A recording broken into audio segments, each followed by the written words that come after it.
I was standing on the frozen shoreline of Clearwillow Lake when I realized something was very wrong. Two sheriff's cruisers were parked behind me, their engines idling, exhaust fogging the cold air. In front of them stood a woman I had never seen before, dressed like she already owned the place. She didn't introduce herself politely. She announced herself. Her name was Pamela Ridgeway, president of the Clearwillow Estates Homeowners Association, and according to her, my lake was no longer mine. She spoke calmly, almost cheerfully, as if this was routine. She said the HOA had assumed emergency authority over the lake for the good of the community. Then she waved a single sheet of paper stamped with the local judge's signature and told me I had until sundown to leave my own property. I told her I bought this lake legally weeks ago. Clean title. No HOA. No shared access. Pamela just smiled and said, "That doesn't apply anymore." That was when I caught the smell coming off the water. Sharp. Metallic. Not natural. That's when I understood this wasn't just HOA bullying with fines and threats. They were trying to seize an entire lake, and they almost got away with it. If you want to hear more true stories like this, make sure you hit that subscribe button to HOA Update, and tell me in the comments, where are you watching from? Before any of that happened, before the cruisers and the paperwork and Pamela Ridgeway acting like she owned the horizon, this lake was supposed to be my escape. I didn't buy Clearwillow Lake on a whim. I bought it because I was tired in a way sleep doesn't fix.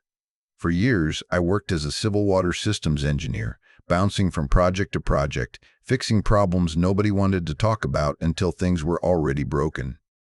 Pipes, reservoirs, runoff systems, contamination reports quietly buried. I spent my career surrounded by noise, deadlines, meetings, and politics. What I wanted was quiet, something solid, something honest. Clearwillow Lake felt like that the first time I saw it on paper. Miles outside any town, no subdivisions nearby, no shared roads except one old gravel access route that barely showed up on maps. State forest on 3 sides. Just water, trees, and sky. When my realtor, Nina Caldwell, showed me the listing, I asked the same question 3 different ways. Was there an HOA? Were there easements? Was there any shared authority, any hidden agreement, anything at all that could turn into a future headache? Nina assured me there was nothing. She said it plainly. No HOA. No community oversight. No surprises. Clean title. Private ownership. She even joked that the only neighbor I'd have to worry about was a curious deer. The day I drove out to see it in person, it felt like I was breathing again for the first time in years. The road narrowed into packed dirt, then gravel, then nothing but tire tracks cutting through pine needles. Tall trees leaned inward, blocking out the sky, and the world got quieter with every mile. No cell service, no traffic noise. When the trees finally opened up, the lake was just there, spread out and still, reflecting the clouds like polished glass. It looked untouched. Undisturbed, the kind of place where problems didn't exist. I remember stepping out of my truck and just standing there. No wind. No voices. Just water lapping gently at the shore. I told myself this was it. This was where I would finally slow down. That feeling lasted exactly until I noticed the sign. It was planted right near the shoreline, close enough that it had to be intentional. Bright, new, reflective. The kind of sign you don't miss. It read, Community Water Asset, managed by Clearwillow Estates, HOA. At first, I honestly thought it had to be a mistake. Maybe someone dumped it there. Maybe it belonged somewhere else and had been moved. But the post was sunk deep into the ground. Fresh concrete around the base. Someone had gone out of their way to put it there. I called Nina immediately. She sounded confused, then concerned, then quiet. She told me she had never seen that sign before. She promised to look into it. I told myself not to overreact. One sign didn't outweigh a title search. Still, something felt off. When I got home that night, I pulled every document I had. Deeds, surveys, county boundary maps. I spread them across my table and traced the property lines again and again. Clearwillow Estates wasn't just outside my boundary, it wasn't even close. The HOA stopped miles away. There was no shared access, no overlap, nothing that would justify even a conversation, let alone authority. That should have been the end of it. But later that night, when the air cooled and the lake settled into stillness, I noticed something else. A smell. It was faint at first, barely there, the kind of thing most people would ignore. But I didn't ignore it because I'd smelled it before in other places, in other jobs. It was sharp, slightly metallic, not the clean, earthy smell of natural water. I stood at the edge of the lake and tried to convince myself it was runoff from the forest, or minerals stirred up by seasonal change, something explainable, something harmless. I went to bed telling myself I was overthinking it. Looking back, that was the last moment of peace I had before everything changed. I bought that lake to disappear, to live quietly, to finally stop fighting systems bigger than me. I had no idea that by choosing Clearwillow Lake, I was stepping straight into a fight I didn't start, didn't want, and couldn't walk away from. Pamela Ridgeway didn't give me much time to process anything. She came back the very next morning, earlier than I expected, as if she'd been waiting for daylight. This time, she wasn't alone. Two men stepped out of an SUV behind her, both wearing matching windbreakers with the Clearwillow Estates logo stitched on the chest. Each carried a clipboard like it was a badge of authority. Behind them, a sheriff's cruiser rolled to a stop, and Deputy Aaron Klein climbed out slowly, adjusting his belt and scanning the ground instead of looking at me. Pamela didn't waste time on small talk. She launched straight into a rehearsed speech, words flowing so smoothly it sounded memorized. She talked about environmental emergency jurisdiction and temporary seizure for community safety. She said the lake had been reclassified and that the HOA was now acting as a caretaker on behalf of residents downstream. She spoke quickly, confidently, stacking official-sounding phrases on top of each other like bricks in a wall, hoping I wouldn't question any of them. I held out my deed. I told her, calmly, that I was the legal owner and that nothing she was saying matched county records. She didn't even glance at it. Instead, she lifted a stapled packet of papers and waved it slightly, just enough for me to see a bold stamp at the top. A judge's signature. Fresh ink. She said it gave the HOA temporary authority to restrict access while they assessed risk. Then she looked directly at me and said resistance would be treated as interference. That was when she mentioned the fines. $3,000 per day, starting immediately. More if I blocked access, moved signs, or attempted unauthorized testing. She said it like she was reading a menu. No emotion. No hesitation. Just numbers meant to intimidate. I looked at Deputy Klein expecting some reaction, some hesitation, anything. He shifted his weight and cleared his throat but said nothing. His eyes stayed on the paperwork in Pamela's hands, not on me. I asked him directly if he'd verified any of this. He told me he was there to enforce a court order, not debate property lines. That was the moment I understood how this worked. It wasn't about truth. It was about momentum. Paper moved faster than facts, and confidence filled in the gaps where legality should have been. After they left, I spent hours on the phone. County offices, records departments, environmental services. I explained the situation over and over, gave parcel numbers, asked simple questions. No one would commit to anything. Some transferred me. Others promised callbacks that never came.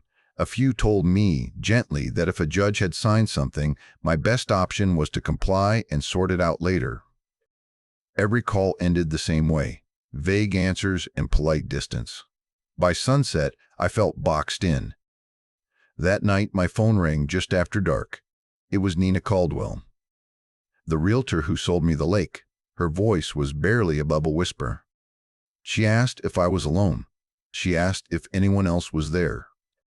I told her I was by myself. She said she shouldn't be calling me. I asked her what was going on, and there was a long pause on the line, filled with static and shallow breathing. Then she said something that made my stomach drop. She told me the previous owner, Walter Boone, did not die the way she was told. The paperwork said natural causes. Quiet, no investigation. But that wasn't what people around town believed. She told me Walter had been asking questions before he died. Asking about the water, asking about testing, asking why certain people didn't want records pulled. She said after he passed, things got very quiet very fast. Listings were rushed, files were sealed. Questions were discouraged. I tried to ask her more. I asked her who told her this. I asked her why she was scared. She cut me off. She said I needed to be careful. She said people were watching that property. Then the line went dead. I stared at my phone for a long time after that, listening to the silence of the lake outside. The smell was stronger that night. Still faint, but unmistakable now that I was paying attention. Sharp. Metallic. The kind of smell that doesn't belong in clean water. Up until that point, I had still been telling myself this was an aggressive HOA overstepping its bounds, something ugly but manageable. A dispute that could be solved with the right paperwork and enough patience. After Nina's call, that illusion shattered. This wasn't just fake authority. These were real threats, backed by people who knew how to move systems quietly and quickly. Someone before me had found something they weren't supposed to, and instead of fixing the problem had removed him. Standing there in the dark, looking out over Clearwillow Lake, I realized the fight wasn't optional anymore. Whether I wanted it or not, I was already in it. I didn't sleep much after Nina's call. Every sound outside felt louder than it should have been, every creak of the trees like a warning. By morning, I stopped pretending this was just stress or paranoia. If Walter Boone had been asking questions before he died, then the answers were probably still here. And if someone was willing to lie about jurisdiction and wave fake authority around, they were almost certainly lying about the lake itself. Behind the main cabin sat an old boathouse, weathered gray and half hidden by overgrowth. I had glanced at it before and written it off as storage. Now, it felt like the first place I needed to look. The door stuck when I pulled it open, wood swollen from years of moisture. Inside, the air smelled stale, like dust and old water. Sunlight cut through the cracks in the walls, illuminating shelves that had been left untouched. That's where I found them. Glass jars, lined up carefully, each one sealed and labeled in neat, deliberate handwriting. Dates, depths, coordinates. Some had short notes written beneath them. Words like off, cloudy, metallic, and do not ignore. I recognized Walter Boone's name from the deed, but seeing his handwriting made him real in a way paperwork never could. This wasn't random collecting. This was documentation. I opened one of the jars and held it up to the light. The sediment inside wasn't the rich brown you'd expect from a healthy lake bed. It was gray, almost silvery, with tiny flecks that caught the light when I tilted it. It looked wrong. I opened another. Same thing. Different dates. Same result. Whatever this was, it wasn't a one-time incident. I grabbed my own testing kit and walked down to the shoreline. As soon as the probe hit the water, my stomach tightened. The readings jumped, then settled in a range that made no sense for a lake like this, levels that should never be present in clean, isolated water.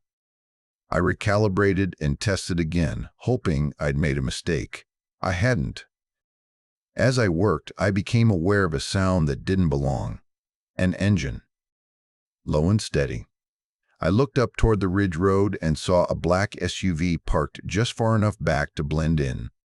No markings, no one getting out. Just sitting there, watching.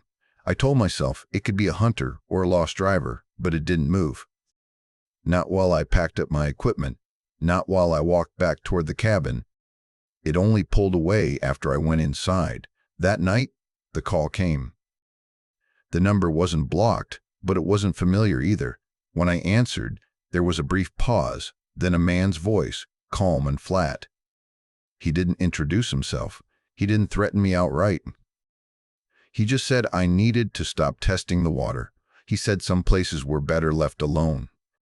Then he added, almost casually, that accidents happen to people who didn't know when to walk away. If you value your health, he said, you'll stop. The line went dead. I stood there in the dark, phone still pressed to my ear, heart pounding harder than I wanted to admit. That was the moment everything shifted. This wasn't an HOA abusing power because they could. This wasn't paperwork gone wrong or neighbors overreaching their bounds. This was coordinated, intentional. Someone was monitoring the lake, the property, and now me. The jars in that boathouse weren't leftovers from a hobby. They were evidence. Walter Boone hadn't been paranoid. He had been careful, careful enough to collect proof. Careful enough to know he was onto something dangerous. And instead of fixing whatever was poisoning that lake, someone had decided it was easier to silence the man asking questions. Standing there, listening to the water lap against the shore, I understood the truth. The HOA wasn't just a bully. It was a shield. A loud, aggressive distraction designed to keep people out, keep records buried, and keep anyone from looking too closely at what was happening beneath the surface. The lake had already told its story. The problem was, now I had to decide what to do with it. The next morning didn't ease in with sunlight or birdsong. It arrived loud and violent, with the growl of heavy machinery cutting through the quiet I'd bought that lake for. I stepped outside just as a flatbed truck and a bulldozer rolled down the access road, crushing pine needles into the dirt like it owned the place. Behind them came Pamela Ridgeway's SUV, stopping hard near the shoreline. The man who climbed down from the bulldozer didn't introduce himself, but he didn't need to. I recognized him immediately from the way Pamela deferred without realizing she was doing it. This was Brian Ridgway's, her husband. Bigger than her, louder than her, and far more aggressive. He pointed at my dock before his boots even hit the ground and announced it was an illegal structure. He said it posed a safety risk to the community and that they were removing it immediately. I told him the dock was on private property, built legally, and documented. He laughed and said the paperwork didn't matter anymore. He kept using the word safety, like repeating it enough times would turn vandalism into virtue. As the bulldozer idled closer, another sheriff's cruiser arrived. This one stopped farther back, and the deputy who stepped out didn't rush forward. Deputy Lucas Moraine took his time, looked around, and asked what was going on before anyone could start shouting over him. That alone felt different. He listened. Pamela launched into her usual routine, rattling off emergency authority claims and waving the same packet of papers. Moreno didn't take them from her right away. Instead, he asked where the complaint originated and who reported the alleged hazard. Pamela hesitated just long enough for me to notice. I told Moreno about the water. I told him I had tested it and that the readings were dangerously off. He raised an eyebrow but followed me to the shoreline anyway. As soon as he leaned down, his expression changed. He straightened up and sniffed the air again, slower this time. He smelled it too. Brian grew impatient. He barked that they didn't have all day and signaled the bulldozer operator to move forward. The machine lurched ahead, its blade lowering toward the dock.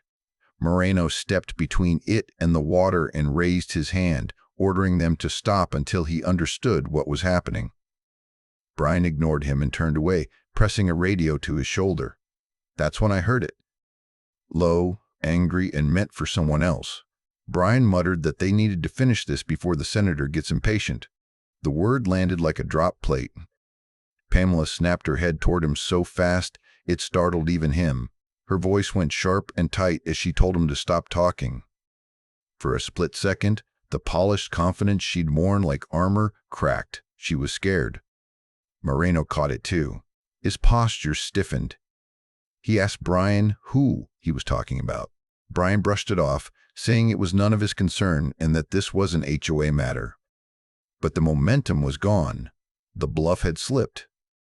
Moreno ordered the bulldozer shut down until further notice, and this time, the operator listened. Pamela tried to recover, but the rhythm was broken. Her words stumbled. Her authority didn't land the way it had before. She kept glancing at Brian, who was now pacing and checking his phone like someone waiting on bad news. That was when it hit me.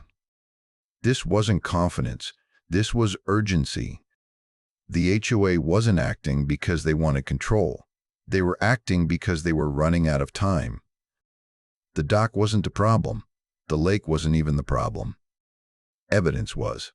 As the machinery powered down and Moreno called things in over his radio, I watched Pamela stand there, arms crossed too tightly, jaw clenched. For the first time since I met her, she wasn't in charge of the moment. She was reacting.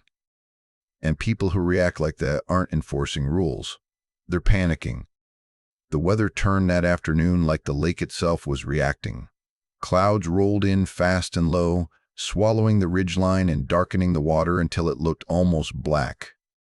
The air grew heavy, charged, and the first crack of thunder echoed across the shoreline just as I finished packing my equipment away. That was when I saw her coming down the access road, walking straight into the wind like she was angry enough to fight the storm itself. Her name was Eleanor Price, though I wouldn't learn that until later. She had to be well into her 70s, hair plastered to her face by rain, shoes soaked through, coat hanging open as if she'd forgotten to zip it. She didn't slow down when she reached me. She didn't ask if I was the new owner. She looked me straight in the eye and said, I was wondering how long it would take before someone decent finally showed up. She pulled a plastic folder from under her coat and slammed it against my chest. Inside were photographs. Dozens of them. Dead fish floating belly up near the shoreline. Stacks of metal barrels being unloaded under floodlights in the middle of the night. A series of grainy shots taken from a distance, zoomed in just enough to show men working near the HOA's lakeside gazebo. And in the last few photos, clear as day, was a pipe disappearing beneath the waterline. Eleanor told me she lived on the far side of the ridge. She said she'd watched this lake change over the years. Fish dying off in patches. The water getting cloudy at odd times. Smells that came and went depending on the wind. She said people who complained were ignored. People who pushed too hard regretted it. When Walter Boone started asking questions, she warned him to be careful. When he died, she stopped talking altogether. Until now. She said the HOA called the gazebo a community feature. She called it a cover. She said the barrels came in after midnight and left empty before sunrise. She said the pipe had been there longer than anyone admitted, and anyone who tried to get close was chased off with threats and paperwork. Rain started falling harder, drumming against the lake's surface. I didn't hesitate. I grabbed the rowboat and told Eleanor to wait under the trees. She nodded like she already knew what I was going to find. The wind fought me as I rowed, waves slapping against the hull, but the gazebo came into view quickly. Up close, it looked too new compared to everything else around it. Fresh lumber, fresh paint. Decorative railings that didn't match the rest of the shoreline structures. I tied off and climbed up, heart pounding louder than the thunder overhead. I didn't have to pry much.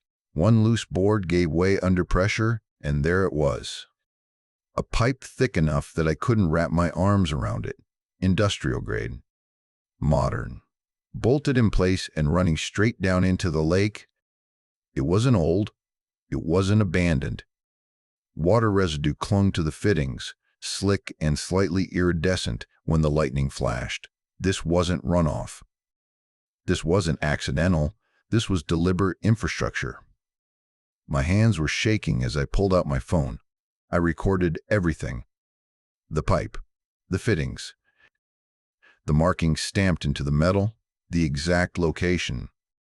I narrated what I was seeing, my voice steady even though my pulse wasn't. I leaned over the edge and filmed where the pipe disappeared beneath the surface, bubbles rising slowly like the lake was exhaling something it had been holding in for years.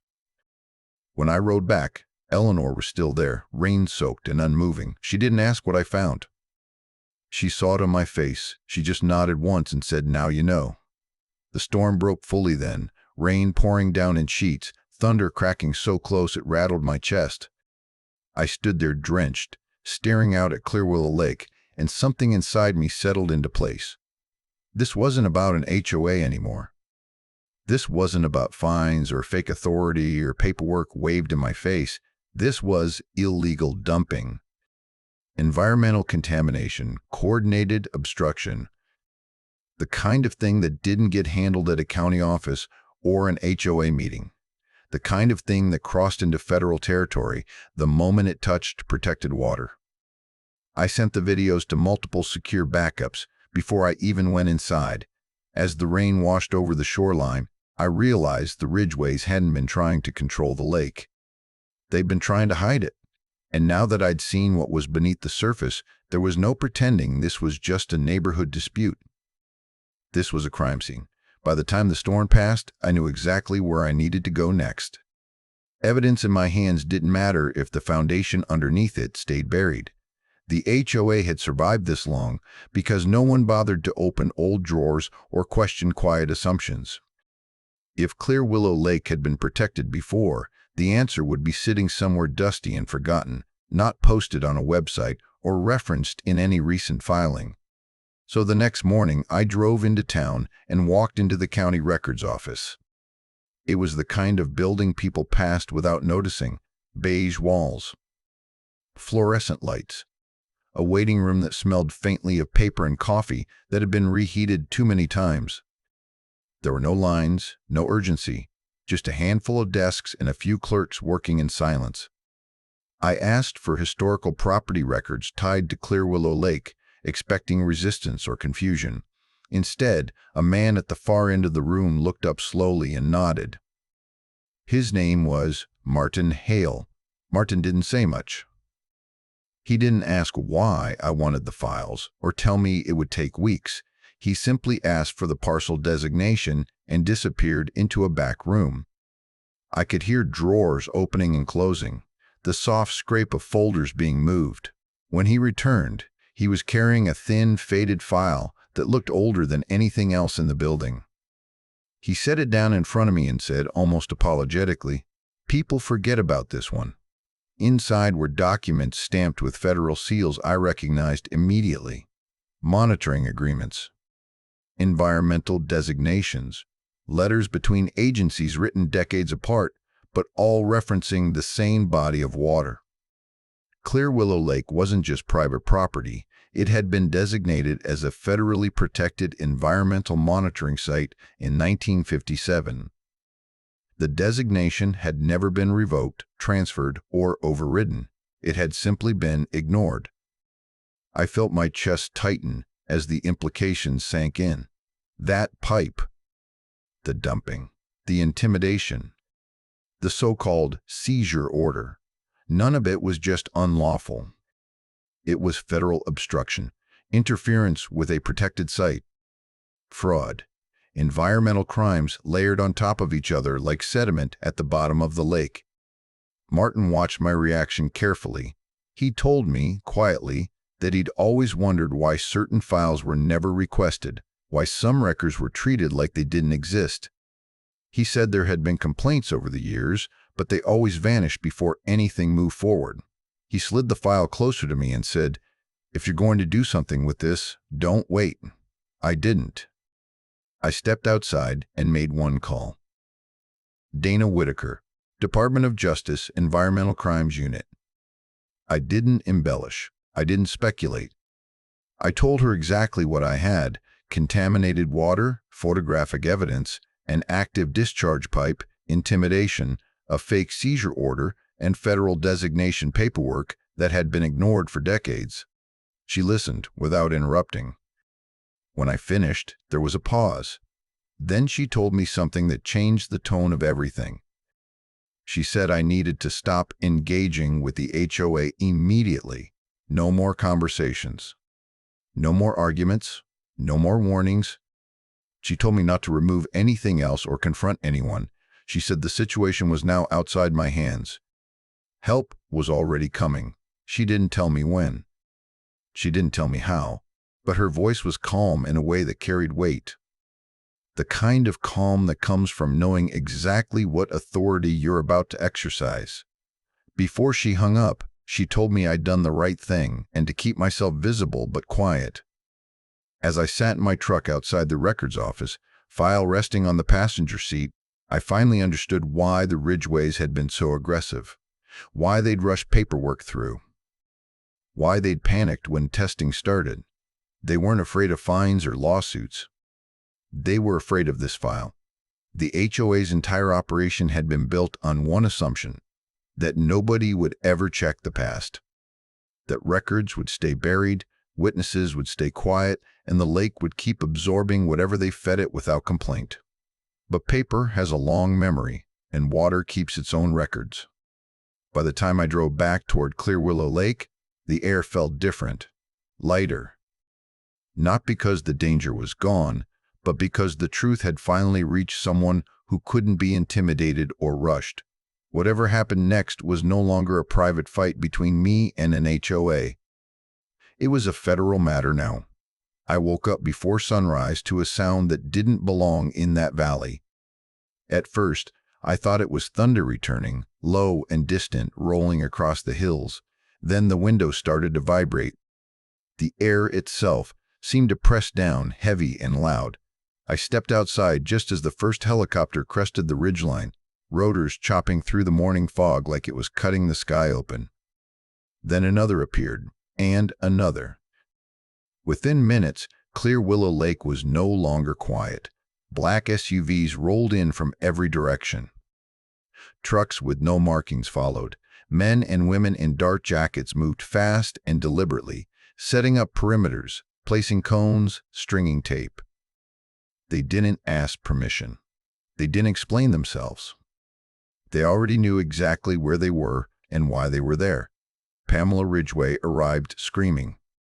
She burst out of her SUV waving papers, shouting about jurisdiction and authority, demanding to know who had approved this operation. She tried to shove her paperwork into the hands of a woman who barely glanced at it before handing Pamela a set of cuffs. Pamela's voice went shrill then, cracking as she shouted that the HOA had rights, that this was private land, that none of this was legal. No one argued with her. Brian Ridgeway tried a different approach. He stayed quiet at first, jaw tight, eyes scanning for exits. When agents moved toward the bulldozer and the gazebo, he stepped forward and tried to block them. He raised his voice, told them they needed a warrant, told them they were trespassing. When that didn't work, he tried to push past them. That was the end of it.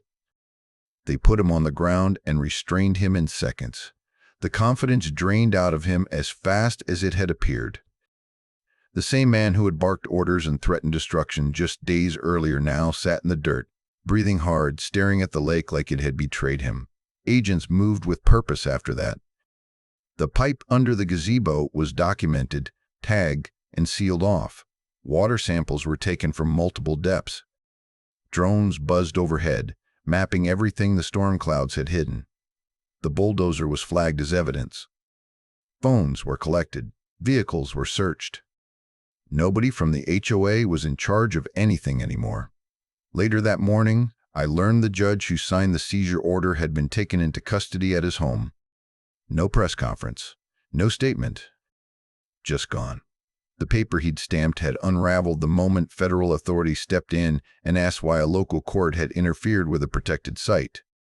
By midday, word spread about the senator Brian had mentioned. He was stopped at the airport trying to board a flight out of state. Questioned, detained.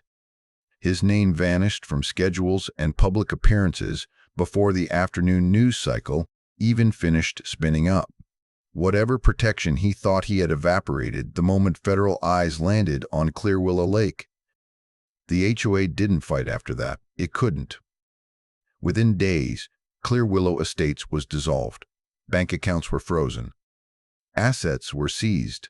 Properties tied to the operation were locked down pending investigation. The signs came down quietly, one by one, like someone erasing a lie they'd finally been caught telling. Cleanup crews arrived soon after. Real ones, environmental specialists, scientists, people who spoke softly and listened carefully. They explained what would happen next, how long remediation might take, what could be restored, and what damage would take years to heal. They didn't make promises they couldn't keep. They didn't rush. They treated the lake like something alive. And slowly, it felt that way. The smell faded first. Not all at once, but enough that I noticed it wasn't there anymore. The water cleared in patches. Birds returned to the shoreline. Fish broke the surface again in the early mornings, small signs of life that felt bigger than they were. The lake looked like it was breathing for the first time in years. Standing there, watching federal crews work where HOA banners once hung, I felt something I hadn't expected. Relief, yes, but also anger. Not just at the Ridgeways, or the judge, or the senator. Anger at how close this had come to staying hidden forever. How easily confidence and paperwork had silenced questions. How many people had known something was wrong and felt too small to stop it. Clearwillow Lake had survived because someone finally listened to it. By the time the helicopters lifted off again, their rotors fading into the distance, the valley felt quiet in a different way. Not empty, not tense. Just still. The kind of stillness I'd been looking for when I bought the lake in the first place. Only now, it was earned.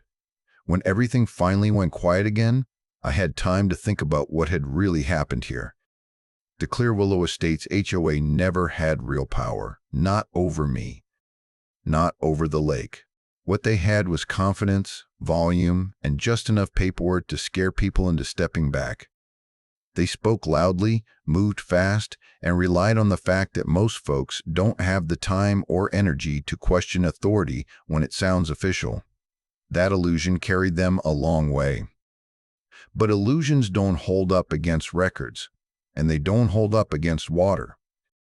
All it took to end them was slowing down and listening, checking the files no one bothered to open, paying attention to a lake that had been trying to tell its story for years.